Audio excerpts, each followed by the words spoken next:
For regular videos on ancient cultures and forgotten civilizations, please subscribe.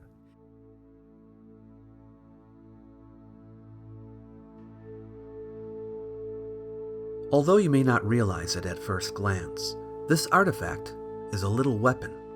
Its characters look like they've leapt out of a fantasy novel. A muscular figure with 2 eagle heads grapples a snarling boar with one taloned hand and throttles a winged dragon with the other. It might pass for a movie prop, yet it's made of real silver and gilded with gold. This is an axe head from the Bronze Age oases of Central Asia, what archaeologists call the Bactria Margiana Archaeological Complex, or BMAC. And it's a storyboard of gods, monsters, and long-distance connections, all which you can hide in your palm.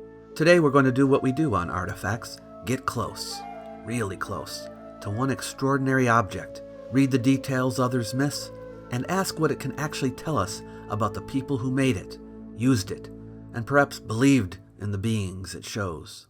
The technical term for this object is a shaft-hole axe head, and the edge of the blade is along the back of the bore. But it's small.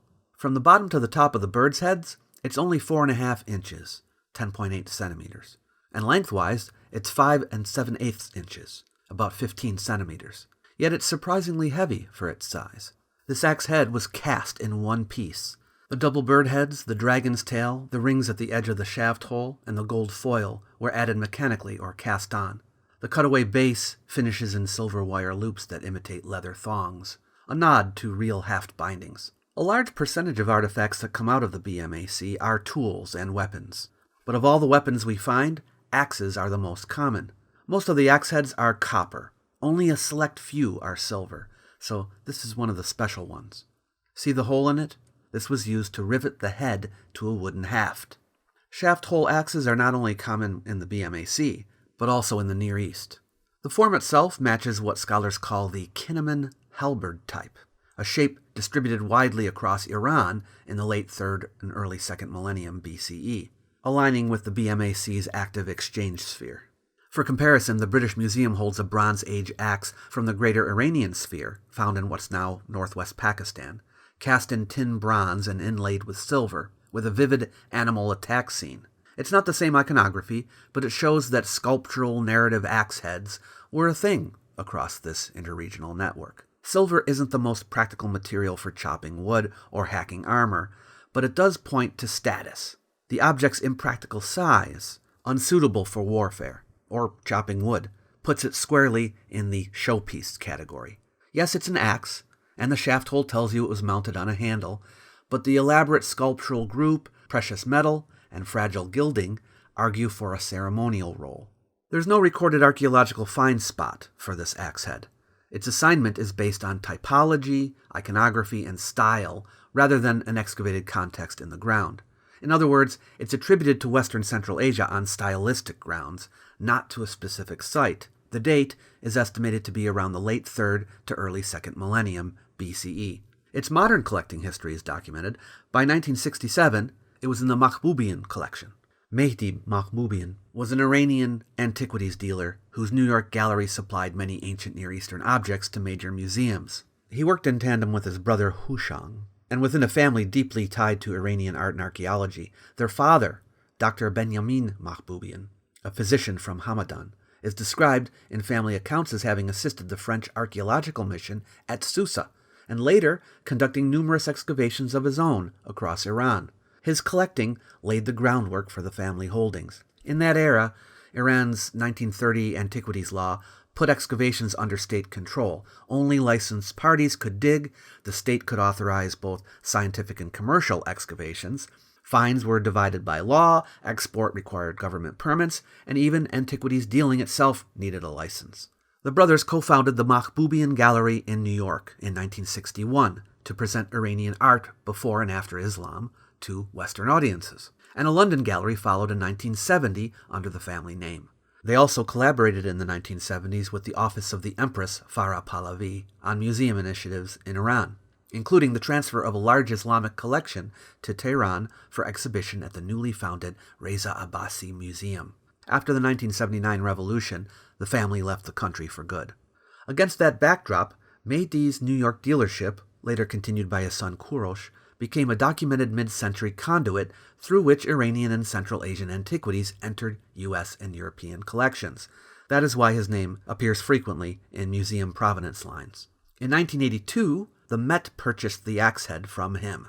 The Bactria Margiana Archaeological Complex, also called the Oxus Civilization, flourished in southern Central Asia, mainly in what is now Turkmenistan, northern Afghanistan, and southern Uzbekistan, and a little bit in northeastern Iran. How the Mahbubians acquired the axe head is unknown, but it may have been through the Afghan market. As you may know, the BMAC culture had fortified towns with palaces and temples and wide-ranging trade that reached Iran, Mesopotamia, and the Indus Valley between around 2250 and 1700 BCE. Major sites include Gonur-Tepe, often called a capital of the culture, where excavations revealed large compounds and cult installations. You can picture the BMAC as a chain of irrigated oases, urban islands in a dry land connected by caravan routes. Their craftspeople were expert in metallurgy and stone carving, and they minted a distinctive visual language that mixes local ideas with motifs known across Iran and Mesopotamia. But let's talk about the scene shown on the axe head. Animals were often incorporated into the shape of axe heads, and the most common were horses and dragons, such as the one you see here. The dragon has a feline body and the talons of a bird of prey for forelegs. Its single horn is now lost. The dragon's tail curls into a pierced loop at the butt. It's a composite, feline body, raptor talons, folded staggered wings. This type turns up in BMAC art and on compartmented stamp seals, where hybrid creatures swarm around gods and goddesses in tight medallion layouts. And the boar? In the axe, the animal's bristles literally become the blade edge, a witty fusion of form and function. Boars in Near Eastern art can stand for a wild, untamed force. Pitting a hero between a boar and dragon frames him as a master of chaos. The bird-headed hero has a human body that ends in raptor-like talons for hands and feet. So who is this? In Western Iran, we see early versions of a heroic bird-headed figure on glyptic imagery.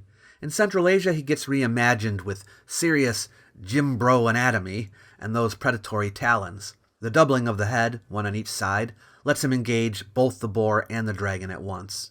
If you turn it over, you see the scene again, but with some subtle differences. On this side, the bird monster grasps the other two creatures by the belly. The whole thing is a master class in using hardware to craft a narrative. The reason why the art looks both familiar and alien at the same time is because the BMAC sits between Iran and South Asia and in touch directly or indirectly with Mesopotamia. On this one object, you can see a hero type with roots in Western Iran, adapted locally into a two-headed, talon-handed champion, a dragon variant that links to Mesopotamian storm god imagery, but expressed in BMAC's own sculptural idiom, a weapon form, the Kinnaman halberd, that circulated widely across Iran, while the workmanship and storytelling are very BMAC, and a market for elite metalwork that connected oases to caravan routes. Put simply, you could say this axe is a 6-inch map of Bronze Age long-distance contact. If you're interested in ancient artifacts like this, check out my video on the statue of Ebi-Il. You might like my little e-booklet, Why Ancient History Matters. It's designed to persuade people that the subject is important, even in the modern world. You might also wish to use it to help spread the word. So feel free to share it with someone you know. It's free for anyone who wants it. I've left a link in the description box below the video for you to grab a copy. Catch you later.